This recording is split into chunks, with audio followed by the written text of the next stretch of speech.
Hi everybody, welcome back to Grab a Cup of Knit and Chat, episode 5. This is October the 1st, 2023. Welcome to fall. Hopefully I've made some better changes here with the lighting. I keep trying to move things around. Sorry if you can hear my fan, but it's going to be going because I'm a fat chick and I need it going. So, not done a whole lot this last couple weeks. I've put the Pebbles tunic on hold. It's on timeout. My Eva cardigan is in timeout. Not so much that I'm not in love with them. I think in the last episode I was talking about the fact that instead of making long sleeve sweaters, because I really don't wear them that much, I would be starting to make short sleeve sweaters. But the Pebbles tunic, I want to leave long sleeve because the whole thing that made me love it is the fact that it has the drop shoulder sweatshirt type vibe. And that's from Joji Locatelli on Ravelry or on her website. The Eva cardigan that I'm doing is also on Ravelry. I have links in the last episode on those. I'm not going to go into them a whole lot. I can't remember the designer's name on that, so sorry about that. If I remember, I'll link them down below. I just really haven't done a whole lot. My hand's been hurting. I hurt my back last year at a assisted living job that I was doing, and ever since then it's been tweaking real bad. So certain ways I sit, and then I have arthritis in this hand where I've cut the tip off of this finger a few years back, and the ligaments just never really did good from the end of that because of the way that I cut it. I couldn't have it, it's just shorter. It doesn't look like it, but it is, and it still has some weird feelings because of the nerves, and so my hands get really tired. And with the weather changes here in Oregon this last week, it's been rainy and chilly, and I love it, and I am not complaining because this is my favorite time of year. But it does run havoc on my left hand. So there. I am drinking Lipton green tea, orange passion fruit jasmine today. So grab a cup of whatever you want. Hot, refreshing, cold, refreshing, soothing, calming. Java up, whatever you want, and let's settle in for a really good knit and chat. I've been doing some off the wall crafts this weekend. With me driving an hour to work, sitting at a desk for 8 hours, and then driving an hour home, it's a little hard to really get into something because by the time you relax a little bit and you eat dinner and you really get into something, I have to go to bed. So knitting is I can do that and watch TV. But a lot of the knitting that I've done this last week has been during some training sessions.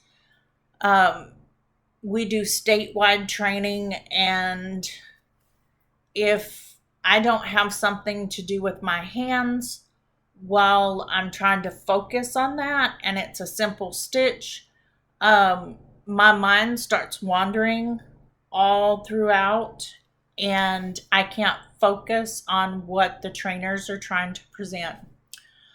So simple stitches where I don't, you know how if you're new to knitting, you'll get to the point where when you're doing a stockinette stitch and you're just going and going and going, and then all of a sudden you feel like something's off, and you look down and you might have dropped a stitch, or you missed a stitch, or you didn't complete a stitch, and it's usually just a few stitches back.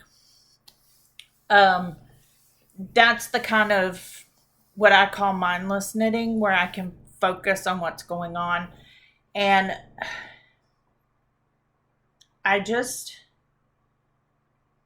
I had the week after I did my last podcast, I went back and forth with knitting or not knitting. I took a few days where I didn't do anything because my mojo just wasn't there. And it's a true thing. I mean, you love doing something so much and you're doing it all the time. And then all of a sudden you just really, it's like, what am I doing? So I was going through some of my old things that I have in bags, and I'm like, what am I doing here? I did frog some projects, or, take out some projects, and I'm trying to figure out what to do with the yarn from those. And I tried starting some socks for one of the granddaughters, and it's like I did the cuff and I was working down and I started the heel flap, and I'm messed up on stitches on the heel flap, and it's just like in the bag they went, and I haven't touched them since. So I really do need to rethink those. But I did last Monday cast on a simple 2x2 ribbing hat. And I cast it on Monday night. I knew I had that video training. This is an adult small, so it opens up quite a bit. It just looks like a shrunk up sock piece or whatever. And I just snagged one of the stitches. Anyway, I cast it on last Monday night. I worked on it all day Monday, or I worked on it Monday night. So I had, because you start from the bottom and you work your way up. There's so many patterns on Ravelry. I can't even begin to tell you, but let's see. I should have had it pulled up already. This pattern that I used is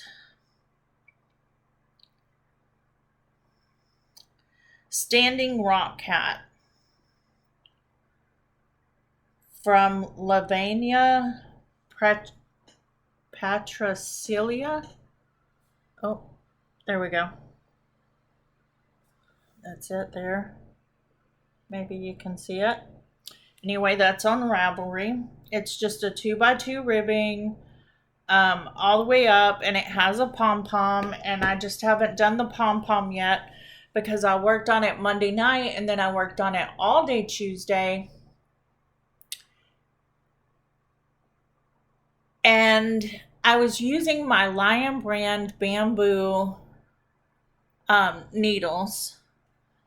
This is done, let's see, I can't remember, it's the needles that the pattern calls for. I think it's size 6, 16-inch size 6.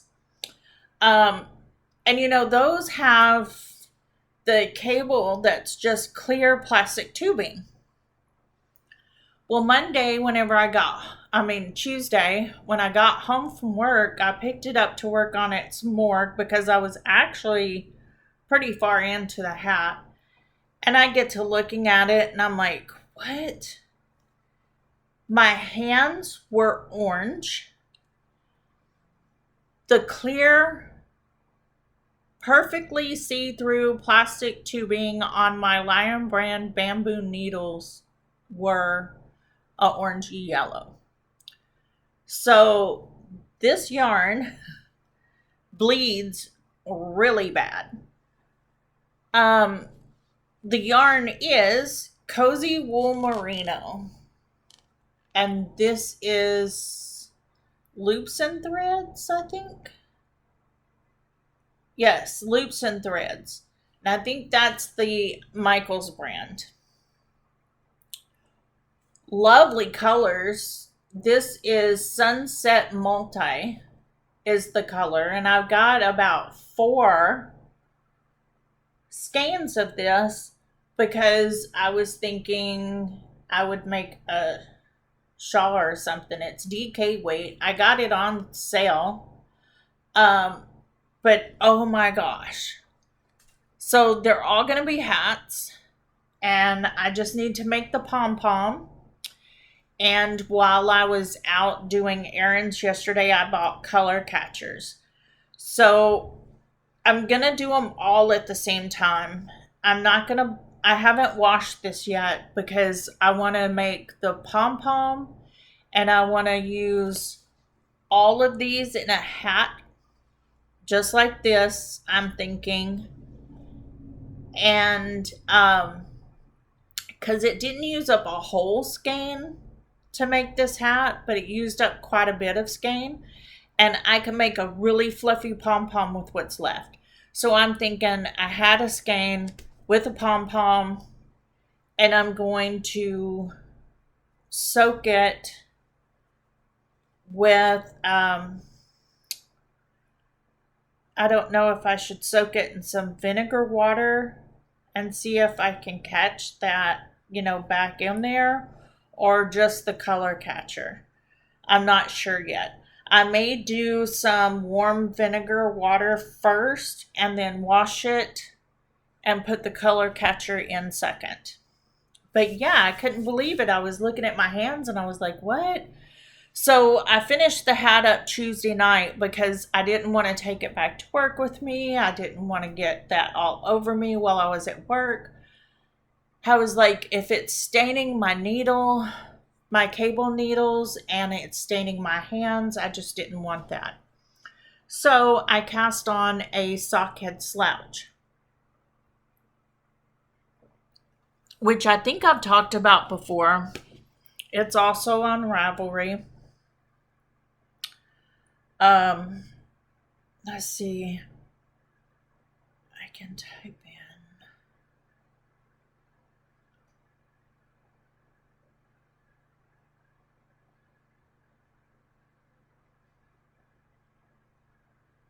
Oh, sorry about this. I looked it up, and for some reason it's not wanting to stay up. It's a free pattern on Ravelry. Let's see if I can do that right. If you can see that. Sockhead Slouch Hat by Boho Knits. I did notice that they also have a sockhead sockhead cowl out, which I'm thinking about doing. It looks to me, it's also a free pattern. Looks to me like you're doing the same ribbing as you do on a sockhead slouch, and then there's just stockinette, and then you just do the ribbing again. So, a no-nonsense cowl to match your hat perfectly. In fact, it's easier than the hat. So yeah, one piece in the round, one size, adjustable, no visible seam. So I thought, perfect, but I'm not sure. I don't know if I want to do that or not. I'm not a very big, I kind of got off subject a little bit. I don't like real high collars. So I don't like turtlenecks. I don't usually wear scarves or shawls. I have a few, but I'm thinking about getting rid of them because I really don't use them. If I use them for anything, I like to have like a scarf that can go over my head, over the top of my hat if it's really snowing outside. When we lived north of Seattle, that was a little bit more functional because we got more snow than we do here in Oregon. We had snow last year, and we actually had a couple of snow days where we couldn't go to work because of the snow.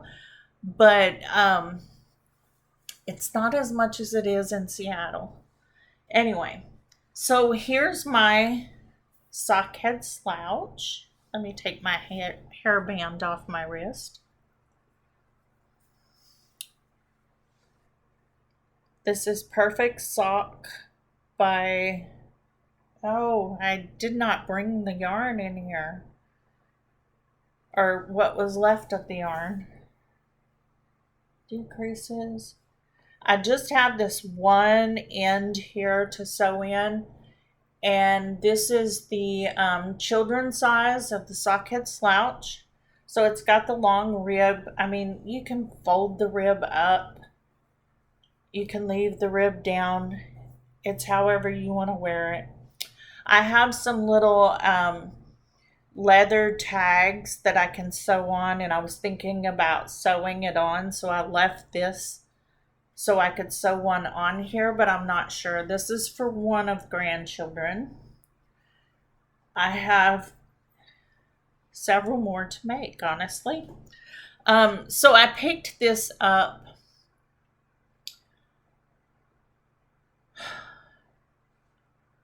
I wish I had brought that yarn in here or left it in my little Delicu project bag that I have here.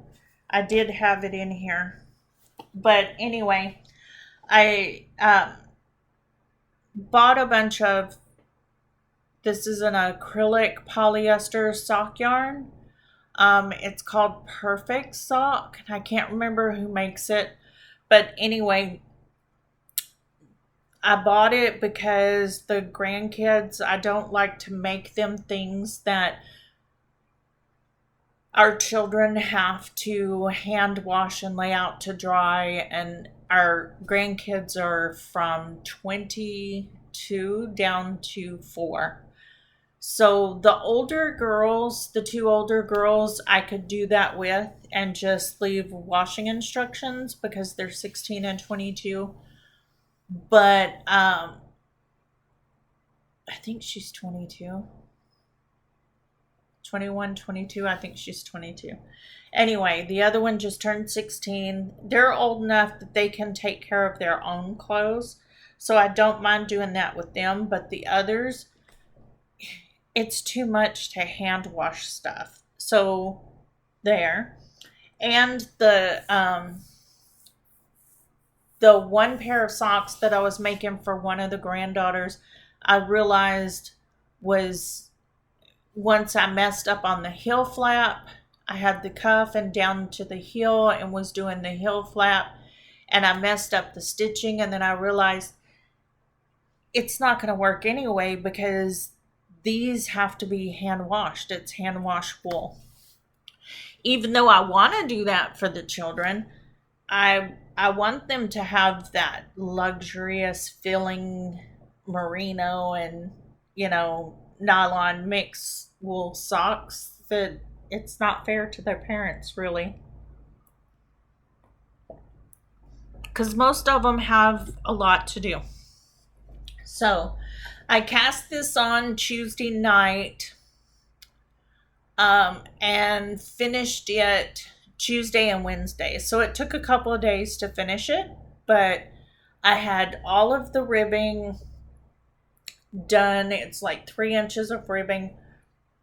I had all the ribbing done and it started on the stockinette stitches by the end of Wednesday, and then by the end of Thursday all I had to do was the decreases and bind off on the top. So that's easy knitting. That's what I'm talking about. because you're doing the 2x2 rib for 3 inches, and then it's all stockinette. And on the child size that I'm doing, the whole length of the hat gets to 9 inches, and then you start the decreases. Not really giving a whole lot away. It's a free pattern. I love it. You should really look into it. So the other thing that I'm doing is dishcloths. So this one here, let me put my stitch holders on there before I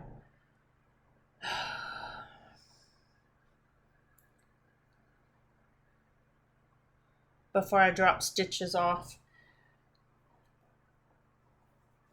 So it's just a broken rib dishcloth, just kind of simple. Stitch markers I got from Always Be Kind yarns. You can find them online. The little marker treehouse knits, I think. I can't remember. They came from Etsy. The broken rib dishcloth is being done in Fibra Natra Cotton True Sport. This is a Pima cotton. Does it say the color? The color is dusk.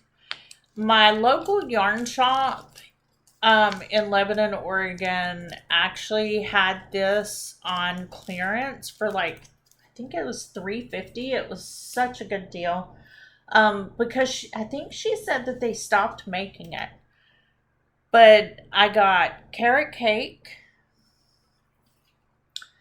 and I got, what is this one? Bright red. Looks kind of a orangey, but it is kind of a bright red. And then, of course, the cloud. So I'm going to be making dishcloths out of those. That comes from a book that I bought that,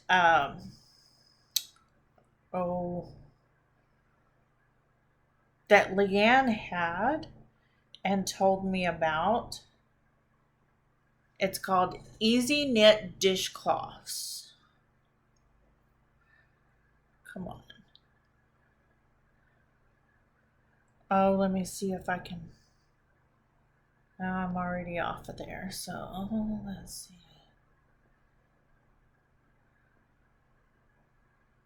I'm not really good with my Kindle. There it is. Easy Knit Dishcloths. She sent me a picture of hers and I love it. It's nothing but dishcloths, but you can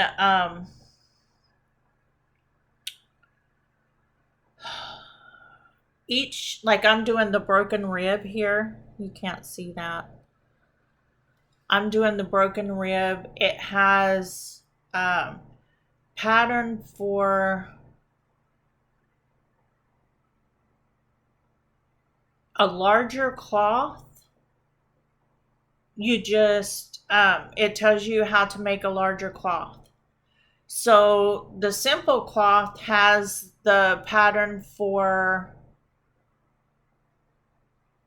what is it? Maybe not. So if you want a hand towel size, it tells you how many stitches to cast on for that one. And then for just the dishcloth, it's the pattern. So it tells you on each pattern that if you want the larger one, you just like number of stitches divisible by 6 or by 2 or what have you. So that's,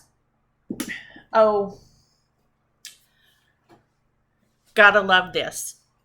So everybody knows already that I watch The Grocery Girls and I watch Needles at the Ready podcast. I watch what's his name? Flannel and Purls podcast, Wool Needles and Hands, um, Andrea Mowery's I'll Stitch If I Want to, and Knit All the Things. I can't remember her name.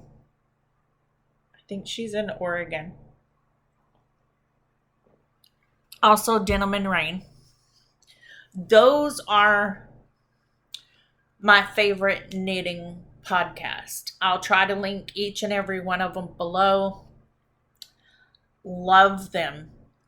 But on Grocery Girls the other day, they were talking about Tin Can Knits has an app. An app. It's amazing. So I have several of their patterns. I have the flax, I have the flax light, I have the barley hats. I've made one barley hat for one of the grandchildren. I'm doing flax sweaters for as many of the grandchildren as I can get done. I have a couple of them sizes. We have 3 granddaughters that are all 6 years old that were born in January, February, and July of the same year. So I'm kind of basing a couple of the sweaters off of ages, but on their app, it's amazing. This is like the home page, and you see that I have a DK flax. This is how wonderful it is. So all I did was this is a free app, by the way. So I hit the plus and it brings up their patterns they have on the app. Isn't that awesome? So all I did was I picked that I wanted to do a flax sweater. And then it asks you what size you want to make it. So I hit DK. So it's going to tell me sock, DK, or worsted.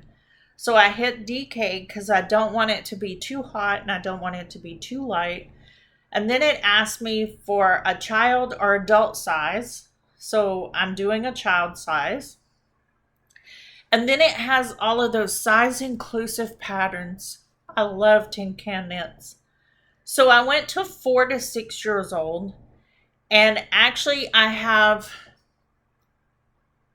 already have that one going. So I'm going to do the 8 to 10 year olds because I have 2 that are right in that range. And it tells you the 8 to 10 year old. Look at that, different sizes. So it's got like a yoke depth, and you can put in options for sleeve length. You can put in options for the body length. So when you hit select or next, I'm doing a regular style body, and it has regular or cropped. It has long sleeve, 3/4 or short sleeve. So I'm doing long sleeve because one of the grandchildren that I'm making this for is in North Dakota. And then you hit materials, and it's going to tell you that you need 1,040 yards of DK weight yarn, what your gauge should be, which is 22 by 30, 22 stitches and 30 rounds for 4 inches in stockinette using the larger needles. Tells me that I need a US 4 and a US 6 and darning needles and stitch markers. And then you can say begin project. And then you can enter a project name for that one. Okay. So I'm putting, I'm making this for Jason's, I'm calling this Jason's sweater because I'm making it for him. And hit OK. And then the pattern that it gives you is just for that one sweater. Just that one sweater. And it starts with um your your neckline options. Do you want to work the ribbing first? Do you want to work the ribbing at the end? And then you make your choice, and then it tells you how to go from there. Oh my gosh, I love this app. I could not be even more happy with this app. Tin Can Knits cannot make it any easier to knit their patterns. The other thing that I love about it is I love the fact that the patterns that I have of Tin Can Knits on Ravelry, that I've purchased on Ravelry, you can sync that with your Ravelry page, and all of those patterns will go to that app. And then whenever you go to make them, you get just as good a service as you do with those free patterns. The patterns that I scrolled on and showed you on the app are already on the app. So those are their free patterns that they have already on Ravelry. And oh my gosh, I love it. I love it. So that brings me to, I started to say is all of it, but it's not. It brings me to the flax sweater that I've started. This is in Bamboo Pop, my tag tour. So you'll have to forgive me, but it's in Bamboo Pop DK yarn. This is Stormy Dots.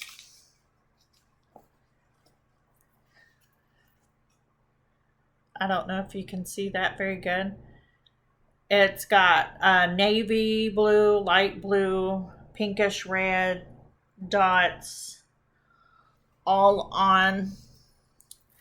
And it's kind of bunched up, so you really can't see it very much. But this is the flax sweater that I started for one of the girls. So there's the pattern on the sleeve. And what I've done is I just finished the raglan increases.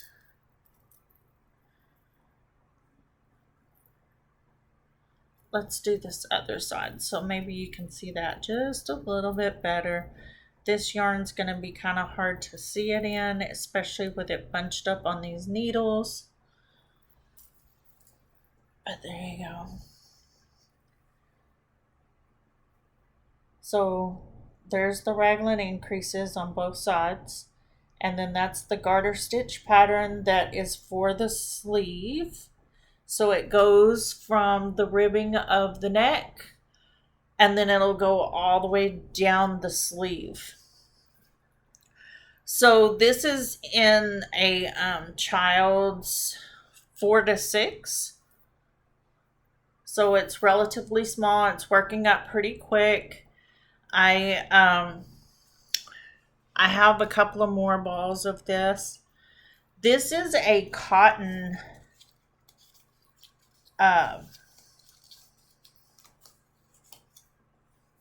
let's see if I can find it. Bamboo Pop from Universal Yarns. It's 50% cotton, 50% bamboo, and it's 100 gram skein. And I bought this to make a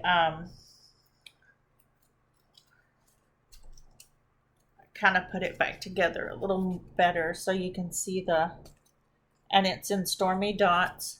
It's a DK weight. I bought this and made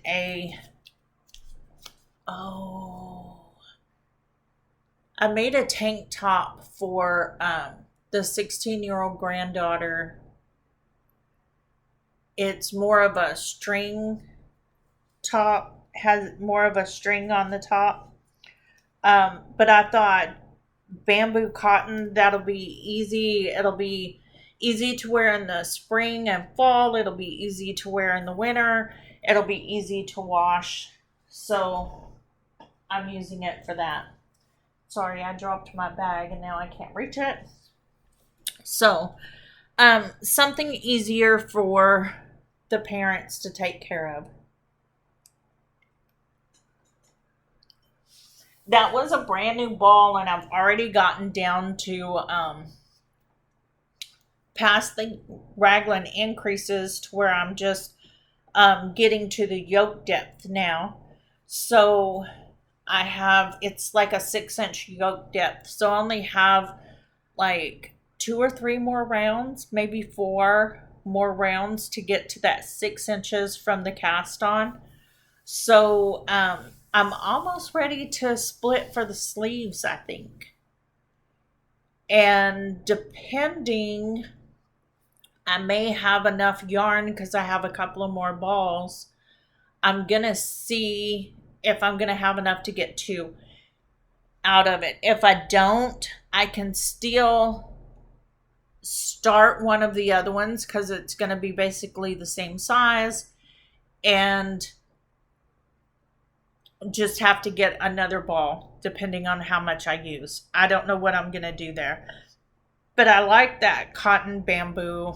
It's soft, it's sturdy, and it's a good transitional. And I don't think it'll be too hot to wear inside of a school in the wintertime. So that's pretty much all the knitting that I've been doing. I've been doing my English paper piecing because I told you all of my favorite podcasts that I watch for knitting. You need to watch The Last Homely House. I watch her. She's friends with and Arne and Carlos. I like to watch them too. Arne and Carlos and her have a couple of, it's Kate at The Last Homely House. They have a couple of videos where Arne and Carlos had visited when they were doing Walking the Wall. She's in the UK. She does quilting. She does knit and stuff too.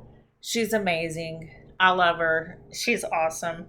But I was looking through YouTube one day, I don't know, in the past year, and I saw her English paper piecing. And oh my gosh, I used to do that. I have part of a quilt top in the closet, all rambled up and stuff from a couple of different moves that I haven't taken back out yet. I really haven't been in love with for a while. I started English paper piecing at a shop where we used to live in Washington, and it was great to get together with the people and have a little bit of camaraderie, or have some friends. It's like a knitting circle. You have a sewing circle. And then I couldn't go anymore, and I was like, and I fell out of love with the quilt top, and I'm just, because it was like all over the place, and I was like, no. So I haven't decided what I'm going to do with that top yet. But I got in my head, I'm going to do English paper piecing. It's hand sewing. And what you do is you use a paper piece of hexagon shaped paper. You cut the, I'll show you here with this. This is a hexagon template. right? So in the middle here, this brown piece, that is my 4-inch hexagon that I'm doing. Okay. So I have this taped on here, and what I'm doing is I'm cutting it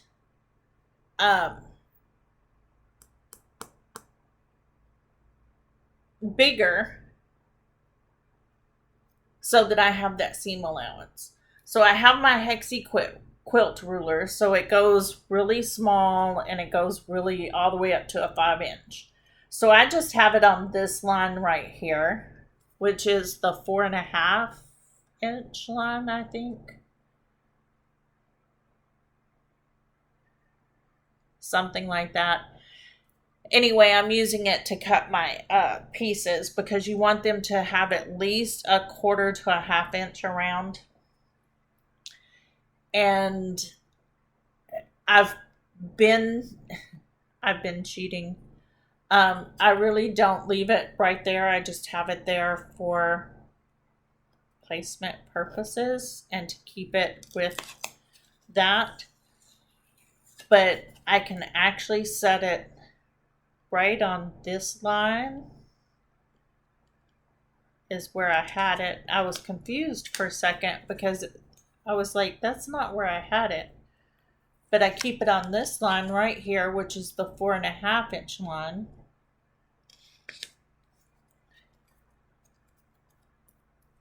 And then whenever I cut this right here, I cut that much. I'll lay my material down.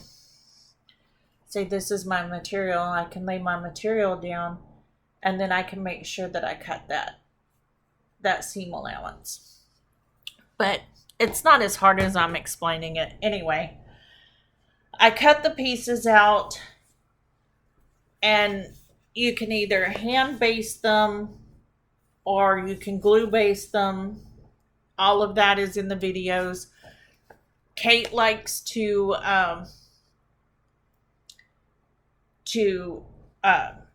sew baste them. That's what I did here. You're just taking a piece of thread and you're just putting it through on one side and bringing it across and just sewing, just basting it down.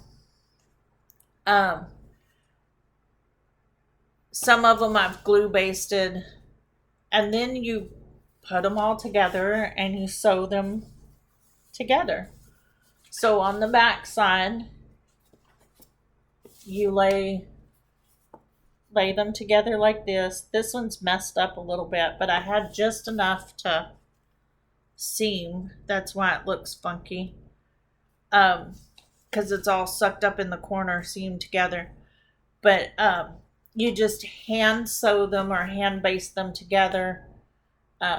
Not baste, hand sew. You're doing a whip stitch and you're going through just the edge on both of them. So the Last Homely House has that. These are 2 of the flowers that I've made already. So whenever you're sewing them together, they'll fit together like this. Or I have gray that's going to go in between. So there'll be a solid gray piece here. And when I put it together, it'll be a solid gray piece in between these. Now these are just 2 that I've done because I'm doing a fall theme. So I have a couple of different pieces that have like these pumpkins on it. And then I have a couple of different types of other pieces. Like this one has a pumpkin. So I'm doing the print in the middle with a solid color around or splashy color. And then I'm doing splashy or solid color in the middle with the print around. So I just went ahead and did the ones with these pumpkins on them. And now I'm just putting I call them little flowers. I'm putting all the flowers together. So you can, like I say, stay with just doing different flowers out of material that you like and just then sewing this one to this one like this. or you can put something in between them. So I'm going to have 10 flowers. So I'll have what I call 2 of each print. So middle is this print, outside is this print, and then I have 4 other prints that I'm doing, and then I have a solid gray. I'm going to come back and I'm going to go around one of the flowers in solid gray, and then I'll start putting the different ones around that, and then put different ones to that gray and go that way. That's what I'm doing. The other thing that I'm doing is Kate on the Last Homely House is doing a video series with her daughter-in-law, Anna. I think that's what it is. Where she's teaching Anna how to make a quilt. And she's doing, I think they call it a string quilt. And what it is you're making strips and sewing them together and then putting like a solid on the other side, or a solid, more solid print. Like I have this one too. So what I did is I had some materials that had like, this is like vintage bicycle. You can't really see it there. Like this one. And then one that had the Eiffel Tower with Paris. And then this is roses and teacups in a vintage looking pattern. And then I had this. So those are pretty much the same ones with the solid. And then I had a different bicycle pattern. And then I had these cute little prints. And I also have one that has a postage stamp type thing on it. And another one that I have is another like postage stamp. So with this theme, I'm just making blocks out of these. I'm not a very prolific quilter. It's always interested me. I've done what they call panel quilts, where I've bought panels that they have a really pretty picture, and then you get a piece of material that matches it, that goes around that pretty picture, and then you find a piece to go for the back, and you sew the border to the picture, and you put it all together with your batting, and you just kind of sew it together and put an edge on it. That's pretty much all I've done. So this is going to be kind of cool. And I don't know how I'm going to lay it out. But I think I'm going to do it where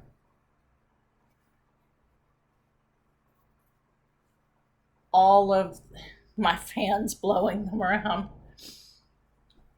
Let's see if I can do it this way. I think I'm going to do it where all of the basic solid pieces are going to be in one corner and the stripes are going to be in another corner. I don't know. I was thinking about doing, like, if I had 4 that had the teal on it, putting all the teal pieces together so it makes a square this way, and then these would be out, and then doing that with so it all looks kind of like this and has squares, and then having a pink square, and then having the paisley square, and then just let the stripes be one way. I thought about doing the stripes next to each other, but I may just do it like this, where they make diagonal stripes. I don't know. Anyway, I just started that yesterday, And she has a really cool thing on the video of teaching Anna how to make tubes where you sew all your strips together, and then you sew a solid piece, or your solid piece on the other side, and you bring them together and you sew a tube, and then whenever you lay your cutting tool on there, you can cut your 45-degree, like you lay your 45-degree line on the sew line, and it gives you that triangle.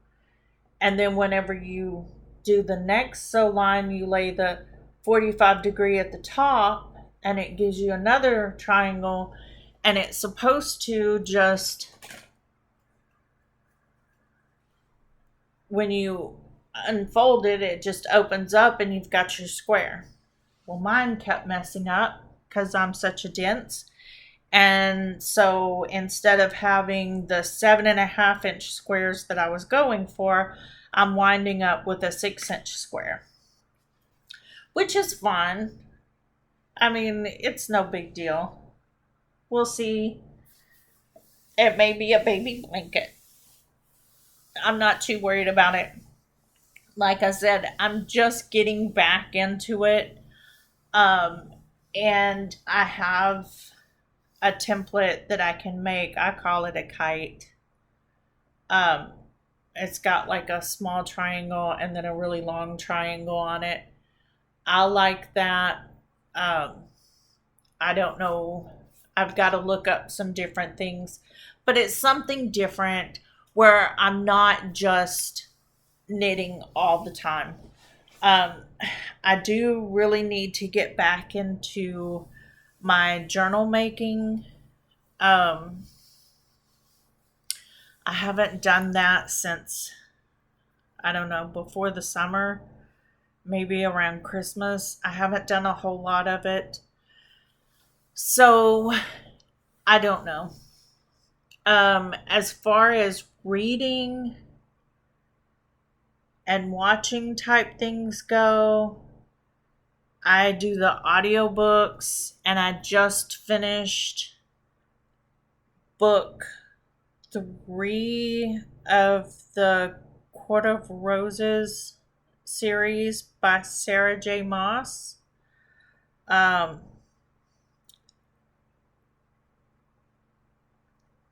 What was that? A Court of Frost and Starlight is book 3, I think. That might be. No, A Court of Wings and Ruin is part 3. Part 2. Wait, what? Number 3 in the series is A Court of Wings and Ruin. So I'm just starting number 4 in the series, A Court of Silver Flames. There's like 4 or 5 different books in that series, and they're really good. It's to the point where I had to wait because I use the Libby app through my library for my audiobooks. And I had to wait 3 or 4 weeks for the first one. And then I had to wait a couple weeks for the second one. But as soon as I started the second one, I put my hold on for the third one. And when I started the third one, I put my hold in for the fourth one. And it seems to be that as soon as I'm done, they're there. She has other series. Sarah J. Maas does, and I liked her style of writing for these, so I've got those on my wish list or my hold list because she's very popular. I used to do Audible. Audible got to where it's just too expensive. I was paying like $15 a month and still having to pay for books. And there's just so much going on right now that not paying for Audible and getting my audiobooks through the library for free made more sense to me. The only issue with doing it through the library is they don't always have the newer books in audiobooks. So that's the only issue. As far as watching all of the YouTube channels that I've mentioned on this podcast, um, that's pretty much it. I get up around 5:45 in the morning. I only stream, so I stream a local news station so that I can listen to the weather report. That's pretty much all I have it on for. So from the time I wake up, while I'm getting dressed and everything, I can catch the weather right at 6 o'clock.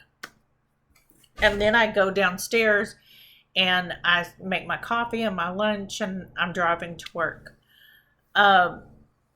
I do live about 45 minutes away from work. So on my way to work, I start my audiobook and I listen to my audiobook as I'm driving. When I get to work, I'm usually there about a half hour early because I don't know about you, but I used to have to drive in Seattle traffic, and you leave early because if you have to go on the interstate, there's inevitably going to be something going on. And so it's habit for me to go a little early because I do have about a 20-mile stretch on the interstate that I have to drive on to get to work every day. So when I get there, I still listen to my book. I fix my breakfast. I have a bowl at my desk. I take my oatmeal. I fix my breakfast. I eat my breakfast. I can knit a little bit, get ready for the day, relax, not be rushed when I get there type thing.